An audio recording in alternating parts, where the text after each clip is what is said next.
Kahit maliwanag. Diba? Ang ganda niya rin.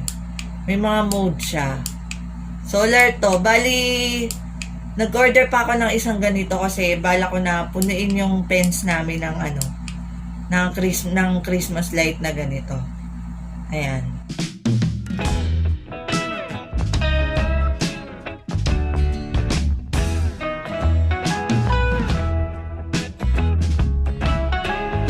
Hello mga mare, another budol serye po tayo for today's video. Ayan, ito po yung mga nabudol sa akin Shopee. Ito po, umpisahan ko po dito sa ayan, ito po ay condiments bottle po. Ayan. Ito po ay nabili ko po sa halagang 19 pesos. Bibigyan ko po kayo ng review sa mga nabili ko po. And okay naman po siya. Ayan. Okay naman siya sa halaga niya na 19 pesos. Yan, lalagyanan po siya ng mga asin, bechin, tsaka magic sarap. Igaganyan nyo lang po siya. Ayan, pupush nyo lang po yan. Tapos ganun. Ayan, bali 3 pieces po yung binili ko na yan. Para po ito dun sa bahay natin sa Pampanga. Ayan, 3 po yan. Ito naman po is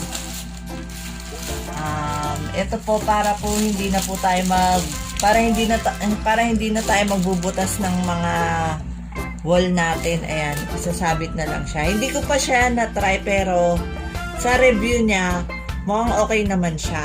Bali 5 pesos ito. 5 pesos. Bumili lang ako ng 6 pieces. Ayan, para hindi ako magbubutas dun sa may bahay. Ayan, bibigyan ko na lang kayo ng update pagka nagamit ko na yan doon. Then, ito naman is doormat naman to.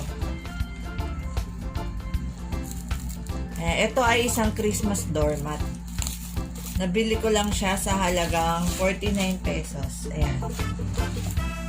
Honestly, review, hindi ko siya masyadong nagustuhan kasi parang hindi nakaka-absorb yung niya, yung kanyang tela. Ayan. I-rate ko lang siya ng 3. Pero sa niya, sa presyo niya na 49 pesos, okay na din. Ito naman is Christmas candle. Ayan, Santa Claus siya. Ipapang-display ko to doon sa bahay. Kasi nag-collect ako ng mga pang-display para pagpunta namin, i-set up ko siya. Ayan, may mga iba't iba pa siyang design. Kaso, yan lang yung napili ko. Pero baka bibili pa rin ako. Nabili ko lang siya sa halagang 58 pesos. Ayan, okay naman siya kaso, masyado lang siyang maliit. Pero hindi ko naman to sisindihan, pang display lang siya. Ayan, natuwa lang kasi ako, ang cute niya kasi. Mahilig din ako sa mga ganitong candle. Meron din ako candle dun, cactus naman yung design niya.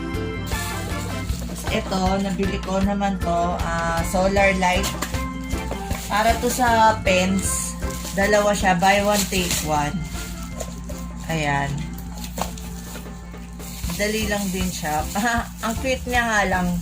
Hindi ko na-expect na ganito siyang kaliit. Pero, okay naman din siguro. Pagka naikabit na namin to, i-update ko na lang kayo. Nabili ko siya sa halagang 285. Bali, 4 pieces na yan 285. Ayan, ganito siya.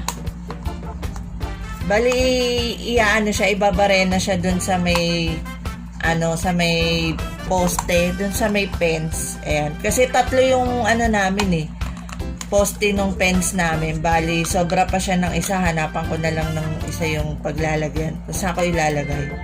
Ayan. Ay, maliwanag pala rito. Kaya hindi siya ma-on. Ayan. Pero, naman siya. Maganda naman siya. Bali, papakita ko na lang dito yung itsura niya. Pagka, siya. May picture naman siya pagka nakaset up siya. Ayan, nag-aano kasi ito Pero itatry ko rin. Ito naman, panglagay siya sa pinto. Ilalagay ko siya sa pinto namin. Nabili ko lang siya sa halagang 25 pesos.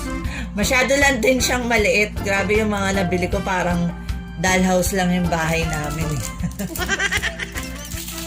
Pero okay na rin, maganda rin naman to. Ayan, lalagyan siya ng tali. May tali na rin siyang kasama. Ayan, okay na rin siya sa price niya na 25 pesos. Ito naman, flower base. Flower base to mga mare. Ayan, bali dalawa yung binili ko. Nabili ko lang siya sa halagang 39 pesos. Ang isa. Bali lahat ng nabili ko ho is free shipping po siya lahat. Ayan, 39 pesos. Plastic siya pero okay naman siya. Maganda yung quality niya. Ayan, mai-rate ko siya ng 5 star. Ayan, tapos ito naman, bumili rin ako ng fake plant. Eucalyptus na fake plant. Nabili ko to sa halagang 70 pesos. Ayan. Cute din siya. So, itatry natin siya na ilagay rito. Ayan. I-update ko kayo pagka nailagay ko na to dun sa bahay namin sa Pampanga. Pagka naayos ko na siya. Ayan, diba? Ang cute niya rin. Ayan, ang ganda niya. Halagang 70 pesos lang yan. 10 pieces na siya. Tapos, ito naman, bumili rin ako nitong solar light. Solar na Christmas light. Ayan. Nabili ko naman to sa halagang parang 164. Ayan, 164. Solar din siya, kaso kasi ayan, gumagana siya. Ito naman gumagana siya. Kahit maliwanag. Diba? Ang ganda niya. May mga mode siya. Solar to. Bali, nag-order pa ako ng isang ganito kasi bala ko na punuin yung pens namin ng Christmas light na ganito. Ayan. Maganda. Ang rate ko rito is 5 star din kay seller. Tsaka dun sa product. Ayan. Maganda siya. Tingnan natin. Kasi ito, nagtatagal din naman siya yung quality niya. Kasi meron kami nito dun sa garden ko. Last year pa yun hanggang ngayon gumagana pa rin siya. Kasi hindi na yung tinanggal eh. Ayan, ito naman is stabilizer.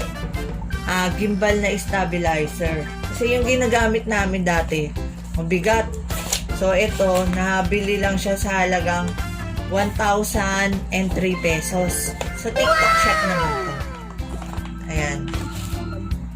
Para pag nagbablog kami sa outside, may magagamit kami. Tsaka magaan naman siya, okay naman siya. Kumpara dun sa dati namin ginagamit na na mabigat. Ayan. Yung quality niya okay naman. Mai-rate ko siya ng 5 star din. Bukod sa stabilizer na rin siya, pwede rin siyang selfie stick.